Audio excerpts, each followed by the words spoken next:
For people who grew up in the 2000s, Doom was always more of a relic of the past that old people spoke about, like Patrick Swayze or being able to buy a house.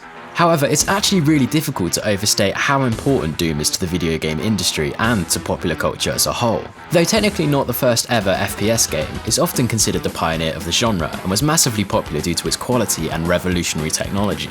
Despite looking dated by modern standards, Doom's distinguishing characteristics were its 3D graphics, which were completely unparalleled at that point. For the first time in 1993, games now have full texture mapping of all surfaces, varying lighting and altitudes, moving platforms, and a stereo sound system. The game even had functionality for player design levels and textures known as WADs, which were basically the beginning of mods as we know now. Perhaps more importantly than any of these features though, is the introduction of online deathmatch. This was the first time that players could virtually fight to the death via internet or local connection. It was such a big deal that within hours of Doom's release, university networks were banning Doom multiplayer games as a rush of players had overwhelmed their systems. Many organisations, including Intel and Lotus Development, had to specifically disallow Doom playing during work hours, and at the Microsoft campus, it was equated to a religious phenomenon. An estimated 15 to 20 million people played the game within 2 years of its release, and it was also estimated to be installed on more computers worldwide than Microsoft's new operating system, Windows 95, despite Microsoft's multi-million-dollar advertising campaigns.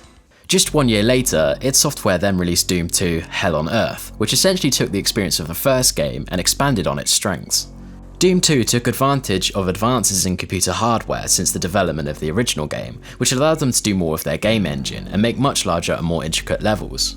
They also doubled the number of monster types and added a new weapon, the Super Shotgun, and a new power-up, the Megasphere. As a sign of Doom's effect on the industry, the popularity of first-person shooters skyrocketed in the years following their release, and many developers attempted to recreate the experience of the games, leading to a sea of releases known as Doom clones.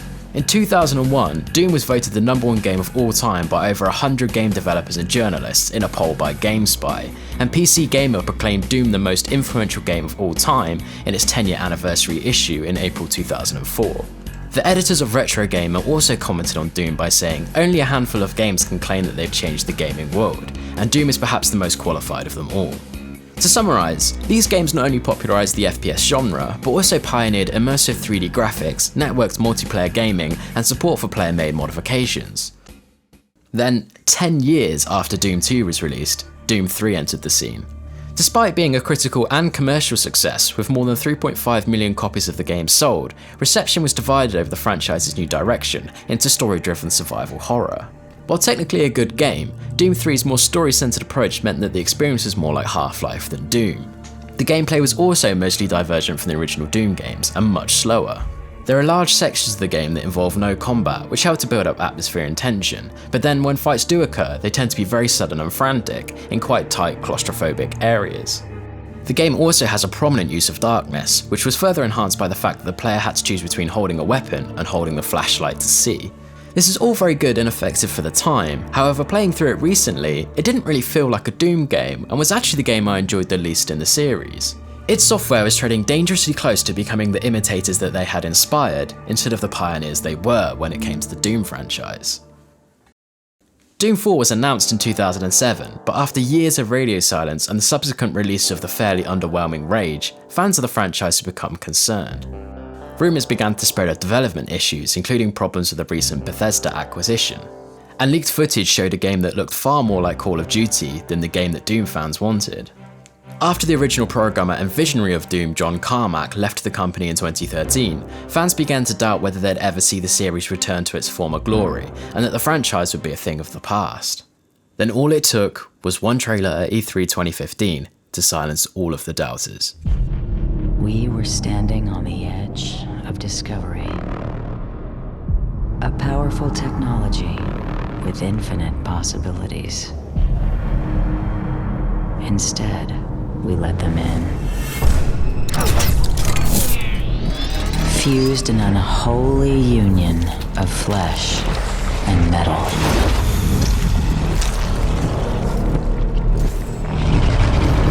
Now this brave new world has gone to hell.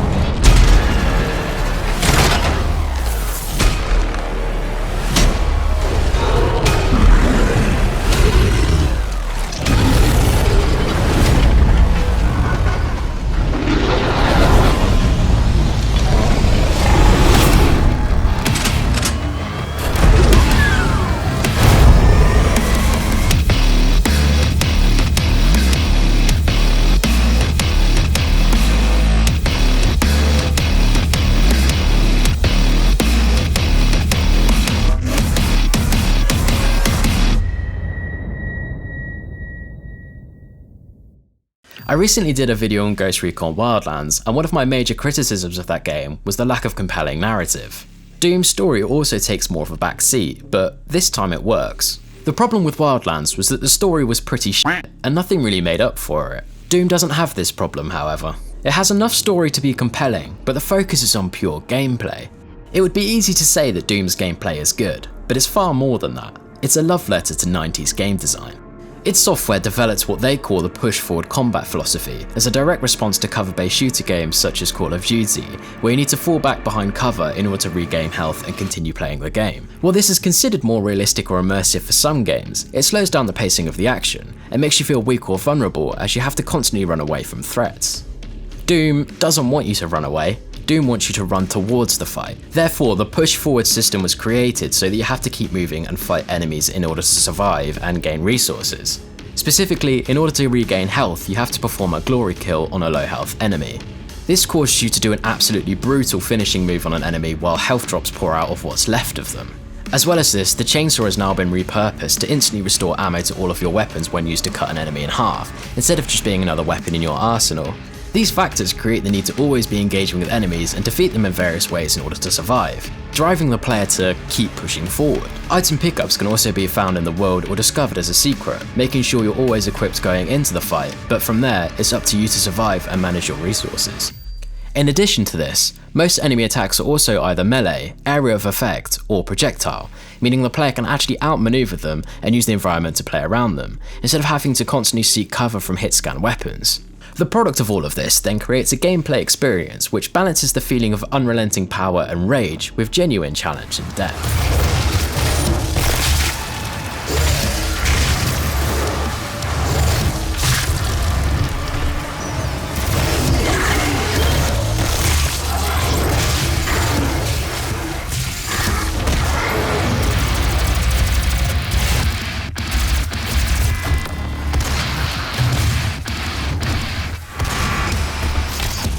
Now let's talk about the guns. The weapons are always an instrumental part of any shooter game, but Doom's are iconic. Many of these icons from the original games return, such as the plasma rifle, rocket launcher, and of course the shotgun, but there's the new addition of the heavy assault rifle and Gauss cannon. All of these weapons have received more than just a fresh coat of paint. They've been redesigned from the ground up with considerations as to how shooters work in the present, and they feel fucking awesome. They all also have their own strengths and weaknesses depending on the scenario, that makes logical sense for each weapon. For example, the shotgun has a limited range with a steady rate of fire, whereas the super shotgun has increased range and damage, but a much lower rate of fire. In another example, the heavy assault rifle has a long range and is highly accurate, but the plasma rifle does more damage yet is projectile and therefore harder to aim at moving targets. This means you need to weigh up your options in each fight and decide which weapon is going to be the most effective against the different enemies you'll face, instead of just spamming the shotgun for everything. The weapon system gets even more advanced with the introduction of swappable weapon mods. These are unlocked by punching the shit out of robots during different levels in the game, and using the following interface to choose which modification you want to attach to your weapon. These include things such as the explosive shot for the shotgun, mobile turret for the chain gun, or micro missiles for the heavy assault rifle. These mods definitely add another layer of depth to the gunplay and are awesome to use, but you can also swap them out on the fly for even more versatility. They're also able to be upgraded by using weapon points, which are unlocked by defeating enemies or finding secrets. You can spend these points on buffs, such as decreased charge time for the explosive shot, larger stun area of effect, or increased movement speed while in turret mode. This isn't just adding to that lovely gameplay depth by giving you options, but also adds to a feeling of progression and powering up, as you become more deadly and have more options as you get further through the game and face bigger demons. Speaking of demons, I think maybe even more iconic than the weapons are Doom's enemies themselves. After all, what's the use of having a wide and varied arsenal if there's nothing to shoot at? The enemy design in Doom goes a lot further than just having them look scary and intimidating while they pull your arms off. They're actually all designed with gameplay variety in mind. For example, the Imp is introduced at the very start of the game and it has a very simple design. It moves around quickly and can climb walls and ledges while shooting fireballs at the player, but it can also attack with its claws if the player comes too close. Then comes the Hell Knight, which is a big hulking melee tank, which chases after you and attacks with slow but powerful swings.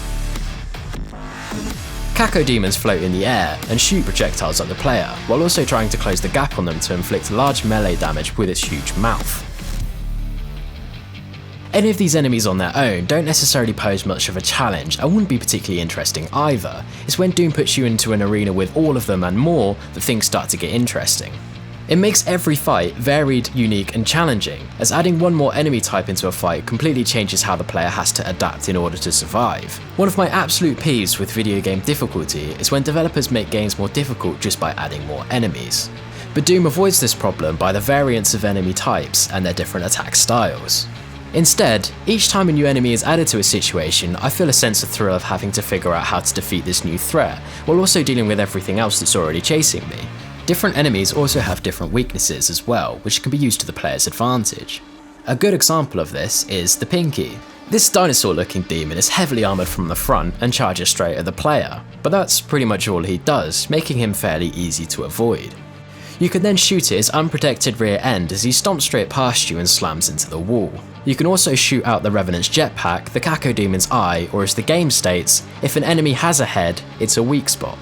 Yes, you can just pump out damage blindly until everything in the room dies, but good players can implement their knowledge and skill to take out enemies more effectively, which becomes more essential when playing at higher difficulties.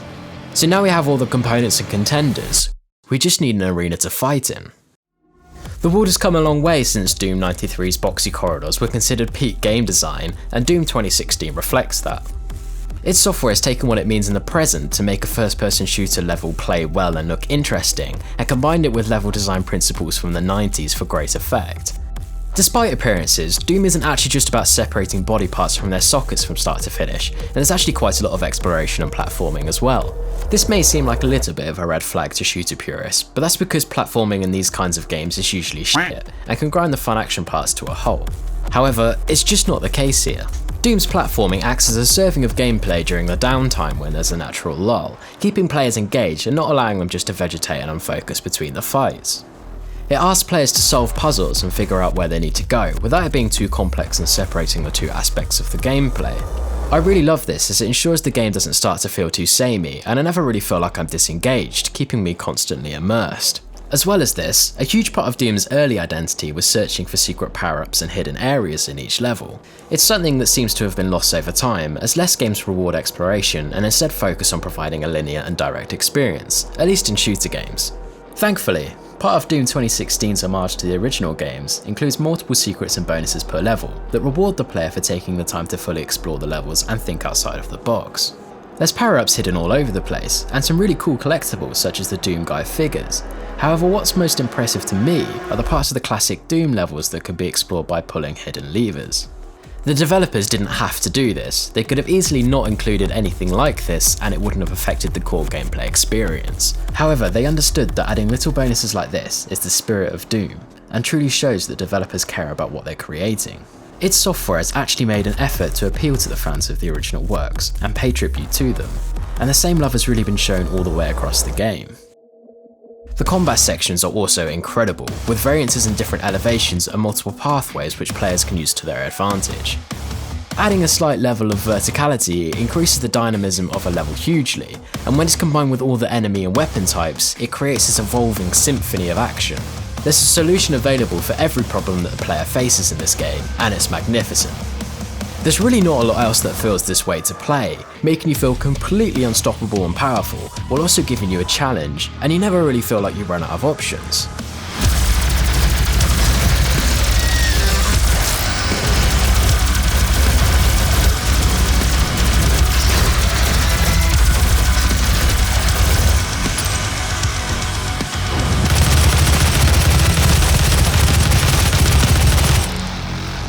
And of course, it looks and sounds amazing. What makes something great stand out in a sea of good? As the almighty Megamind once said, "Presentation!"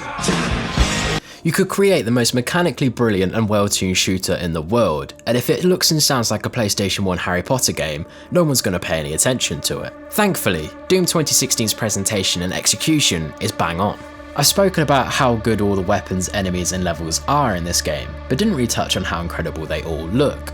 The UAC facility on Mars in particular creates this funny future corporate landscape where there's bright clean surfaces and jovial voice messages about prosperity, while there's demons prowling around with body parts everywhere. It's brilliant. Not to mention hell itself is one of the most creative and visually interesting areas I've ever been to in a video game.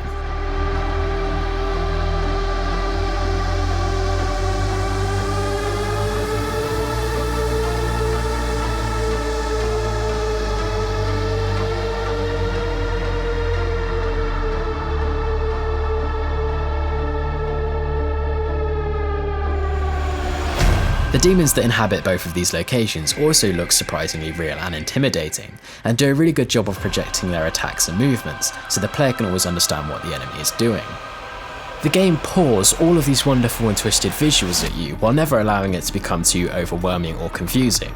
Not to mention it stayed solidly over 200 frames per second on max settings during my entire playthrough.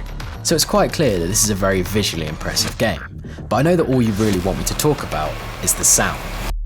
Doom 2016's soundtrack may have actually transcended beyond the game itself and become a respected piece of media in its own right. It's that good. Mick Gordon was the composer for the project, and along with the audio director Chris Height and his team, they may have actually set the new gold standard for video game music. I'm not just going to tell you that it's good, everybody already knows that. It's literally a meme.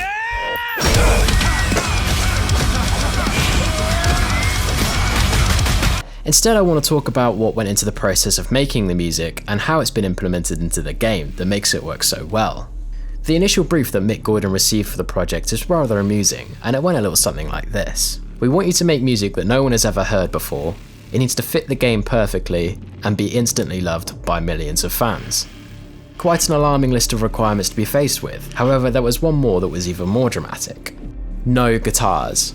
After playing the game, you may consider that Doom without guitars is like cereal without milk, but id Software wanted to avoid associating their game with a music genre that by this point had become a bit of a joke. Despite this, Gordon began work on the project using pure sound waves, which were passed through a literal shitload of effects units, giving Doom its slightly electronic and distorted atmosphere, which seemed to be the perfect solution to id Software's brief. Hooray, somehow he had achieved the impossible and the audio team could begin setting the atmospheric tracks to the different levels in the game. But there was just one problem. It didn't feel like Doom. Thankfully, Mick, being the utter madman / genius he is, happens to be a big fan of Easter eggs and the Doom games themselves. For a bit of fun, he decided to run the sound of an actual chainsaw through a synthesizer and used it for the melody of the track Hellwalker, which is featured on the main menu.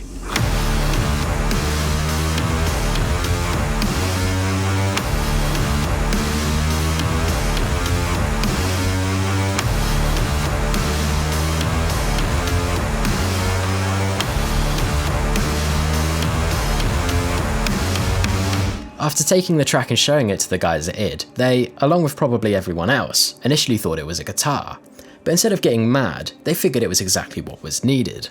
The no guitars rule became the okay maybe some guitars rule, as Gordon continued to experiment with ideas to make it feel more doomy. This then essentially led to the award-winning soundtrack we have now, a blending of electronic and guitar elements, even including a 9-string guitar for the rejig version of the original Doom theme.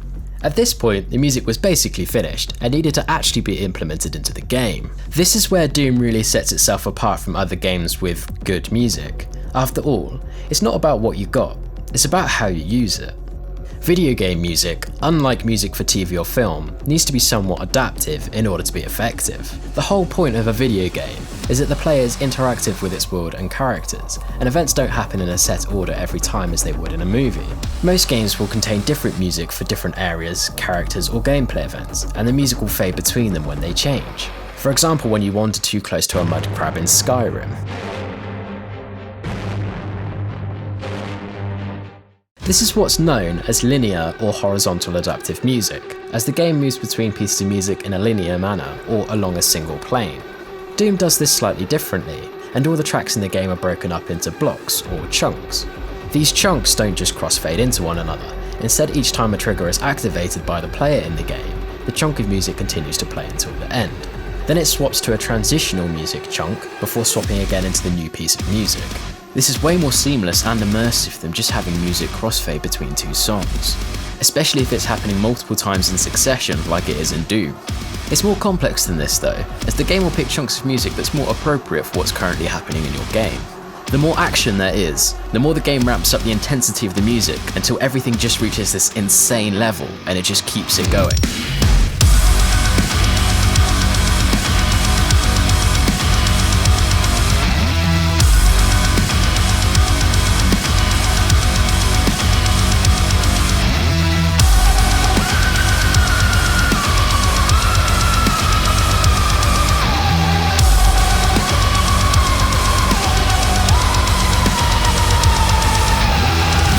As if this wasn't enough to keep it interesting, Gordon actually composed 10 or more versions of each of the different sections of each song. That means that each time there's a transition or a new musical chunk, the game picks a random version to play. This then means that parts are very rarely the same, and each level and playthrough has slightly varied music. This is known as vertical or non-linear adaptive music, and it's the best kind of adaptive music. It's absolutely awesome and the definitive way to implement music into games that too few developers take advantage of.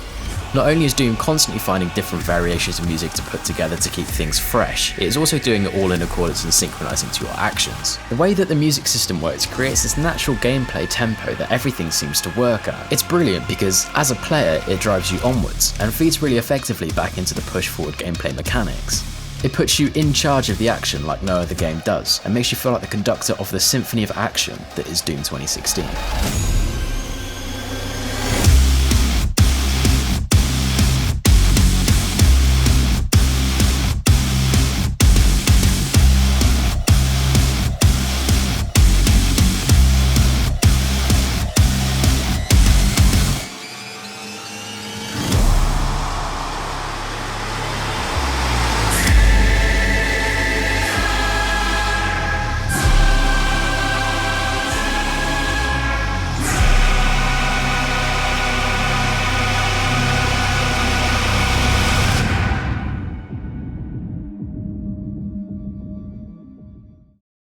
One of the main reasons that Doom is considered to be so important and influential as a title is due to its introduction of deathmatch style multiplayer over the internet and its support of player-made content.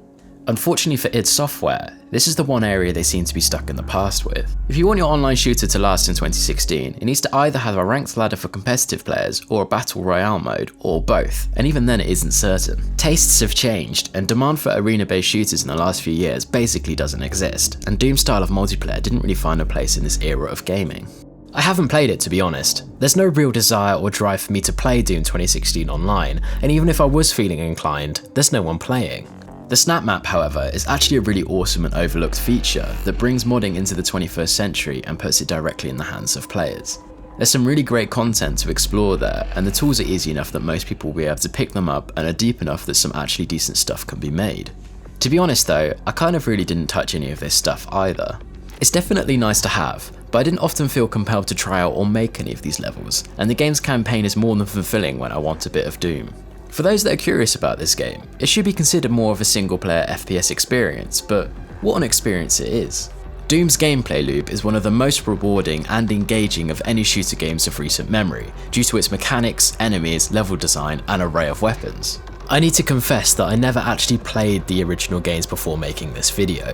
I was always aware of them and how important they were, but it took me actually sitting down and playing them to realise just how ahead of their time they were, and how they still hold up today.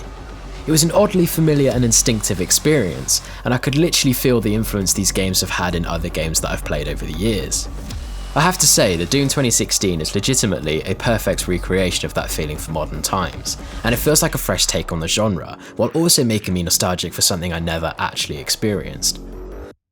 It's the perfect way to blow off some steam, and in every way does what a sequel should, taking all of the best parts of the previous games and combining them into the perfect shooter experience. It is a true love letter to the games that came before it and the attitudes of the 90s, and frankly, it's just a shitload of fun.